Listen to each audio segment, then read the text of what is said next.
Hi, this is Andy Stevenson from the Harriet L. Hartley Conservation Area. Thank you for taking a few minutes to take a look at some very interesting conversations that occurred at a listening session here in Belfast that was sponsored by the Department of Marine Resources, or as it's known to some of us, DMR. DMR is interested in gathering public comment and comment from folks who are involved in the aquaculture leasing program. And there were a fair number of those in Belfast. We did some video recording of some of the responses and insights offered, and we'd like to share those with you today. We're going to go right to you, sir. Tell us your name and what you think.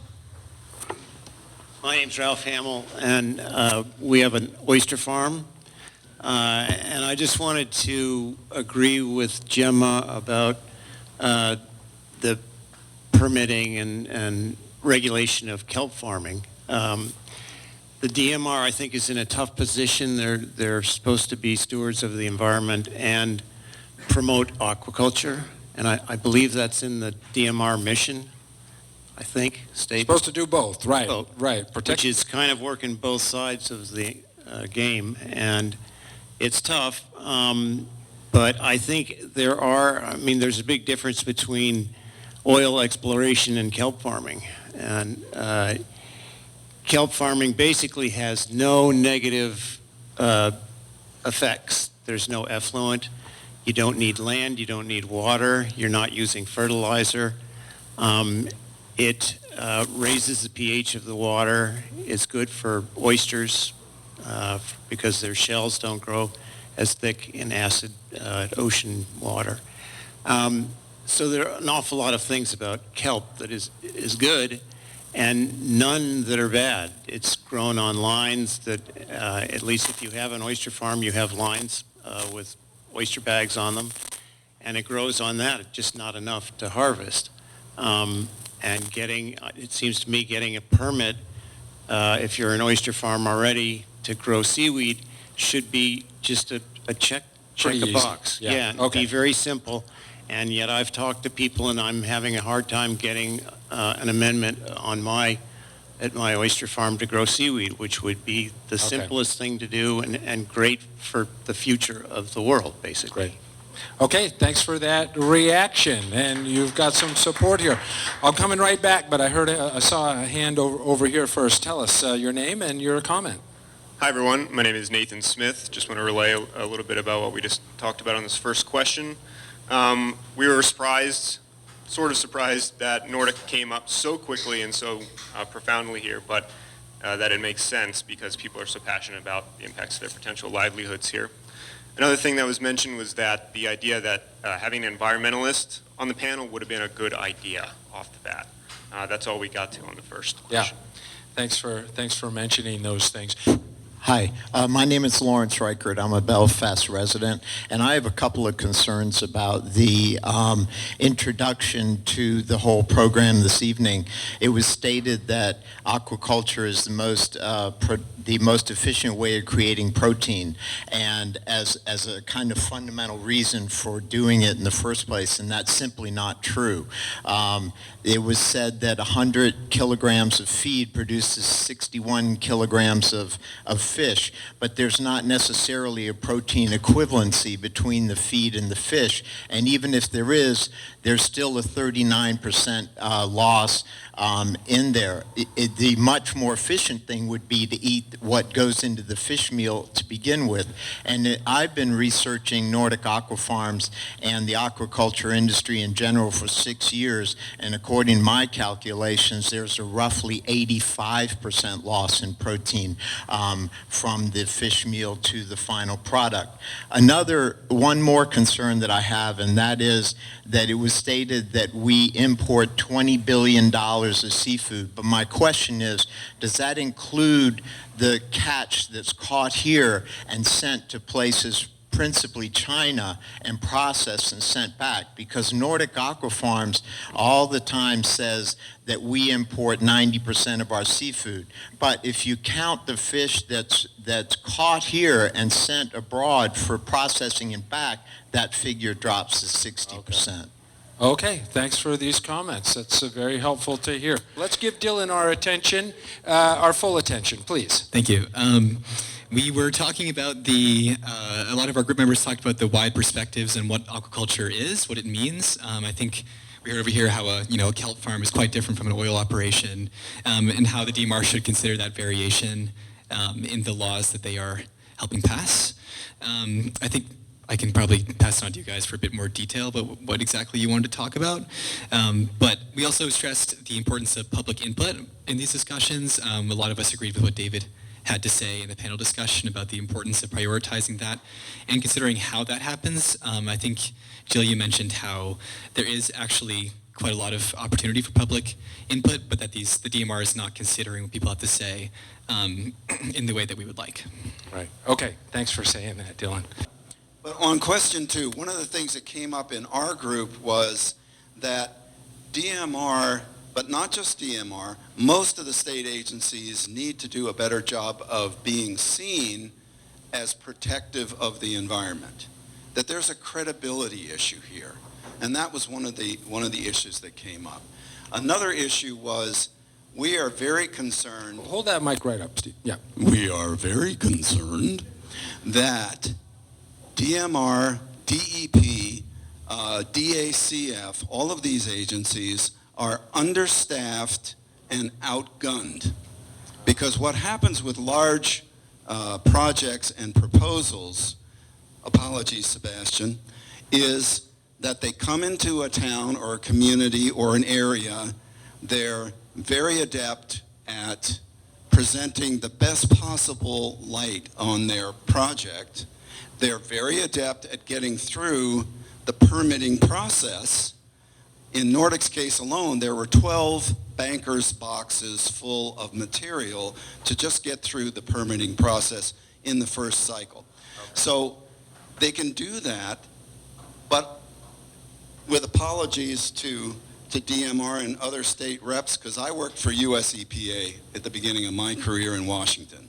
And I know how hard it is as a regulator to try and meet every jot and tittle in a regulation or a law. And if you don't have enough staff and they don't have all of the education they need, it's just a continual frustration. So I'd like to see you be paid more, there be more of you, and you get a chance to really dig into these highly sophisticated operations and proposals and really do due diligence to restore your credibility. Great. Thanks for speaking up.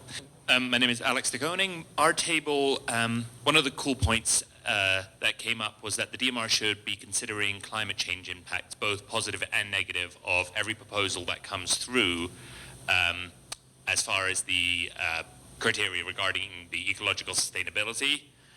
The other thing was we echoed that the DMR needs additional staffing, and the staff needs to be competent to speed through get through the process faster and make sure that there is trust in that the process is going the correct way and that it's a knowledgeable decision. And then the other thing we came up with that we need to have some level of fact checking during public hearings, making sure everyone's working off the same fact book. Make sure that it is understood that certain statements don't have or do have factual background. Basically, we need some level to make sure, with the lack of public trust in our fellow citizens, that everyone trusts that what is being said under oath is the truth. Right. Okay. Thanks for saying that. I heard 3 points. One is that climate change should be taken into consideration. 2 is that DMR should be better staffed, have better capacity to be able to speed up and handle the processes more quickly, and that facts should be better checked. And let's hear your name and your comment. So I'm Allison Hepler. I'm actually a state representative for towns outside of Bath and House Chair of Marine Resources, and I'm really glad to be here. And I see some familiar faces here. Just to kind of build on what's already been said, streamlining the process, it was what we heard all from everyone. The amount of paperwork that was involved. This gentleman listed off 5 different licenses that all seem to expire at different times. Could be something that could be, you're not alone. And then also, I think what Kim just mentioned about scale, right? That it's a difference between a large fin farm project and a small LPA, and maybe there could be some consideration for the different scale. How you determine what's large and what's small, I'm not sure I have the answer to that. So is that? All right. Thank you very much, Allison. Please start off with your name. I'm Kip Quinby. I fish, and I farm shellfish over in Blue Hill Bay. I'm from Idaho. So we discussed a couple of different things. One is that as the department works on efficiency, finding ways to build in room for the industry to remain strong and flexible within that process so that people aren't locked into potentially less great practices as new ones in this emerging industry become available, so that people can be adapting and doing a better job as those options open up. Similarly, the paperworking process, while often, right, like we need to be a responsible industry, which means we need to be meeting certain criteria, but within that, greater predictability so that people can actually plan businesses and lives. As a commercial fisherman, getting a lobster license, right, I knew how many traps I could have, and I knew how many I could build per year. I could plan a business and to make a living and know how to scale my life and operation to meet that. And within the licensing process for aquaculture, that's very difficult, if not impossible. Specifically, one bottleneck we discussed, currently site visits. We'd love to see a greater use of contracted divers. I know in my area there's a Marine Patrol officer who also operates a dive business already in the state system. Seems like an easy win, or finding ways within the statutory requirements to make it more flexible where, for instance, shallow water sites could be surveyed with a glass bottom bucket or a camera or other things like that that would require lower manpower, lower hours, and potentially make that a much wider season that can be happening during. Yeah, my name is Don Ely.